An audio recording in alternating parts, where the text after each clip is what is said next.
Okay, we now come alive again after today's big event at Parliament. It was no event anyway. We knew that Parliament had again proven itself as a den of thieves. You just saw 89 thieves conglomerate and consolidate support for Prime Minister James Marape. I have gone on ahead to repeat my call. I've just finished from a press conference, and I've called on the police to arrest the Prime Minister as soon as possible for bribing members of Parliament, and also to arrest those members who have solicited bribes from James Marape to support him in the vote of no confidence. James Marape has absolutely no reason to continue as Prime Minister of Papua New Guinea. He's a failed politician. He scammed this country. I've referred him to Interpol for fraud and embezzlement of public finances with non-accountability of government accounts for the last 12 years because he's misused COVID-19 funds. With the current police commissioner, David Manning, who was the controller of COVID-19 or the pandemic exercise, which was a military lockdown.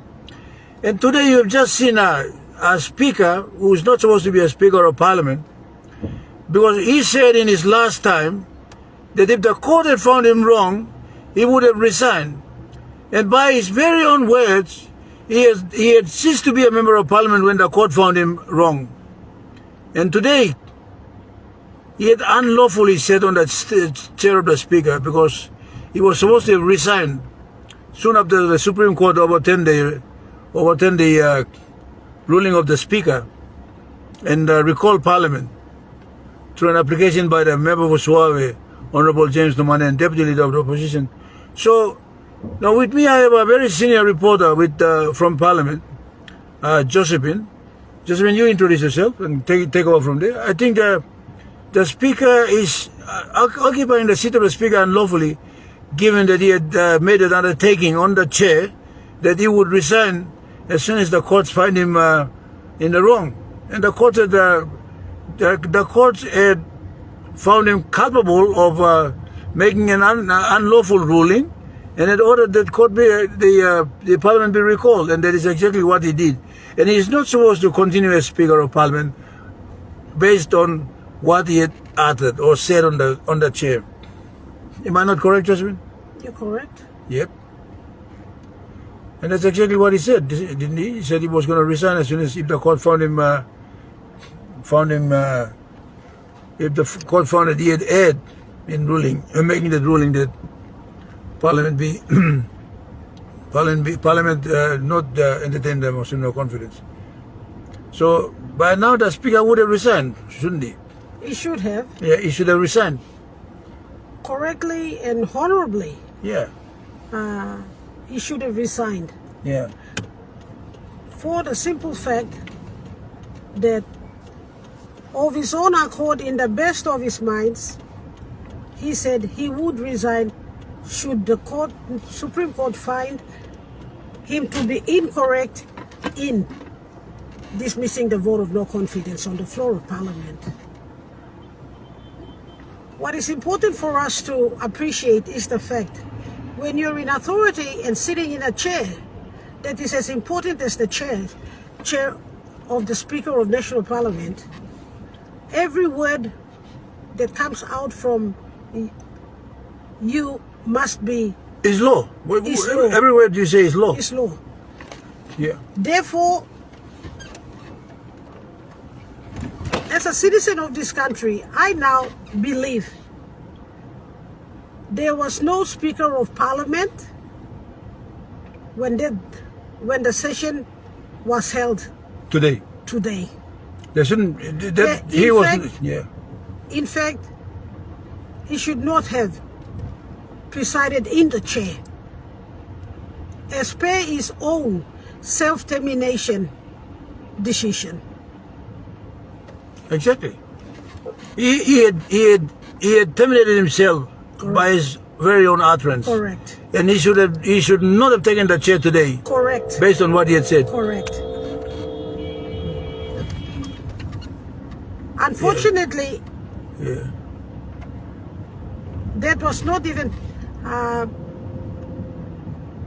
recognition was not even given to that statement he had made. Yeah. So the oversight allowed him to continue. Yeah. And as it continued, even on the floor of Parliament today in that meeting, I stand to say the debate was literally gagged by the Speaker as per advice given to him by the Clerk and Deputy Clerk of Parliament, to accepting and passing the question be put motion,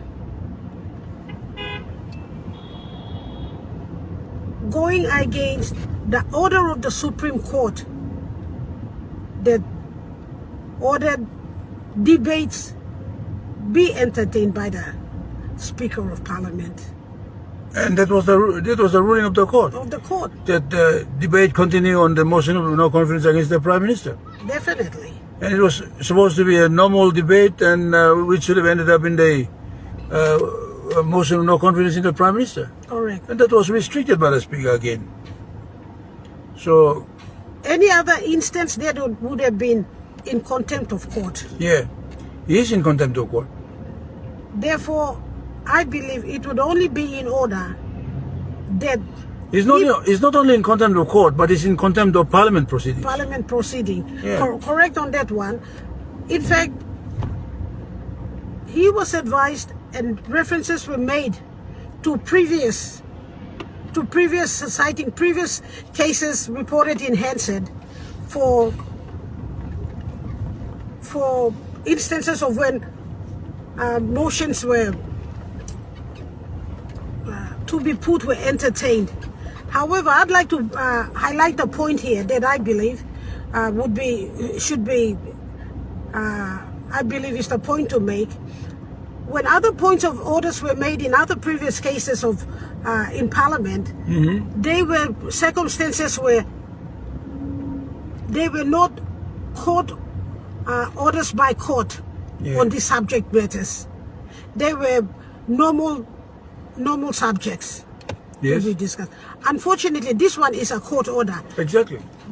Therefore, to rely on historic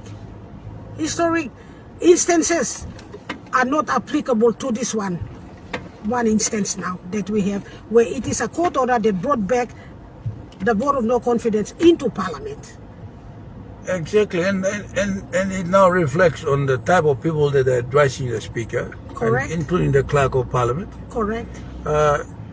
They've just gone in contempt of parliamentary proceedings, and they've gone in contempt of the court proceedings, which ordered that there be a parliamentary procession or a debate on the question of the motion of no confidence in the Prime Minister, and it should be taken as normal proceedings. Yeah, debate has to be allowed. Correct. And Speaker used his powers to gag debate, and that is in contempt of court or in contempt of Parliament. A point of significance for when members of Parliament come to meet in sessions of Parliament, the floor of Parliament provides the venue. Yes. Provides the venue for discussions and debates. Yes. On all subject matters, parochial or of national interest. Yes. And that is for the benefit of the voters. Of course the voters, they've got to be informed, they've got to know what the representatives are saying. If they're speaking for them or for the national interest, or if they are speaking nonsense or anything like that, the people have a right to know how their representatives perform. For the good of the people and the country, of course. Yeah. Today more so, people must know for themselves. They must hear it. It is that important. Exactly. From the mouth of the very leader, very MP they voted him. Yes. Why he chose to be supporting a Prime Minister who's got numerous allegations against him, and why people, members from the opposition must now also inform their voters why they are in opposition. And that is the most intriguing question that people are asking. The whole nation is not in favor of the current prime minister, and 89 members of the people's representatives, 89 representatives of the people have spoken otherwise. They have stood for a man whom we have accused of fraud and embezzlement of state funds. I keep repeating it. Now, it just goes to show us, and that is proven itself, that police should now place the Prime Minister and all members of Parliament under house arrest and process them. That's the law. They have been bribed right through to stand for the man. Because if they didn't stand for the man, they'll have to repay what he gave to them in bribes. And that's it.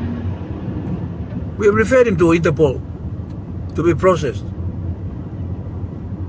to be charged for fraud and embezzlement of public finances of Papua New Guinea. And the police are not going to give us any excuse. They will have to act on the complaint before them. And we give the police sufficient time. They have to act within the next 14 days. They have to call me in for an interview. I have to lay down all the evidence I have before them. And if they cannot prosecute it, they have to give me the powers to prosecute the matter myself. So that at least there is a rule of law in this country. Correct. Yeah. Police do not have sole authority to the enforcement of law in this country. The citizens can enforce the law wherever they can. And right now we should take the powers to prosecute away from the police because they have been compromised big time. And Papua New Guineans, if you are listening to us, People's Anti-Corruption Movement, under the leadership of John Ndemongo Kua, we're not going to mess around with any of the politicians and leaders, public office holders who are breaking the law. We're going to crack down on them. We're going to get tough on them, like we have issued summonses against the Commissioner of Police.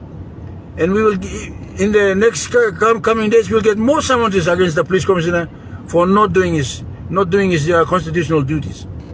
We have called on him to make sure that the Prime Minister is processed and arrested and charged for bribing members of Parliament. And we're also calling on the police to arrest all the members of Parliament who have supported the Prime Minister for accepting bribes. And we've got instances and we've got evidence of all the bribes, and we are willing to present it and prosecute the matter in court ourselves. And that is something that the people of this country must support us in any way they can, because when it boils down to costs, lawyers want money. We have to hire lawyers to go before the courts, and you have to chip in to assist us in this fight for your own good. You think, where are we going to get the money from? Members of Parliament will not give us the money. Business people will not give us the money because they're the ones who are corrupting the system to steal from the people. So it's the people that have to stand up and chip in a keen aid so that we can rescue the nation from all these greedy bastards. You know, they're just greedy bastards. They should be thrown in jail. Are you looking at 89 grown-up people? I'm just trying to look at their faces in my mind. I'm just trying to look at Luther Wang, and I feel like spewing up bloody bullshit. He talks too much, and you see where he stood. I think he supported the Prime Minister, didn't he? He did. You look at Pomat Spako, he's bloody rotten corrupt. He's a bloody thief and a fraudster. He's been getting commissions. I produced a statement on how he got 1 million kina from Costas Constantino. And I call him a bloody fraudster, and the police have not arrested him for that. You're taking a bribe. You're taking a bribe on contracts. And that's the culture in Parliament now. And we should not give them any room to thrive. We have to apply the law on them. Police must arrest them immediately. Tonight or tomorrow, you have to arrest these people. You have to arrest the Prime Minister. You have to arrest the Deputy Prime Minister and all the members who have voted for Marape to remain in the office. Our numbers are 75895389, 71948484. Police officers, law enforcement agencies, politicians. You want to speak to us? You want to come live? Yeah, I'm on Facebook live stream. Papua New Guinea is watching and the world is watching.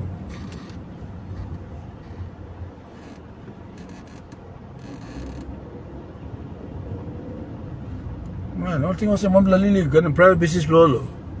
All thing was a Morgan. They forgot for once that it's the people's power. It's the people's house. They represent the people, not themselves. And look at what they've done. They have just shown how stupid, dumb, and insensitive, incompetent human beings they are, including the Prime Minister. He couldn't read the writing on the wall. He's disconnected. He's completely disconnected.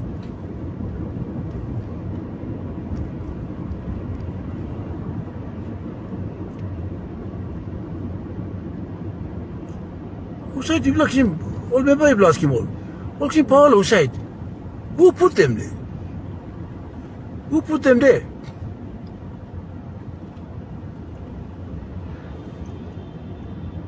Those who voted for Marape are enemies of the people.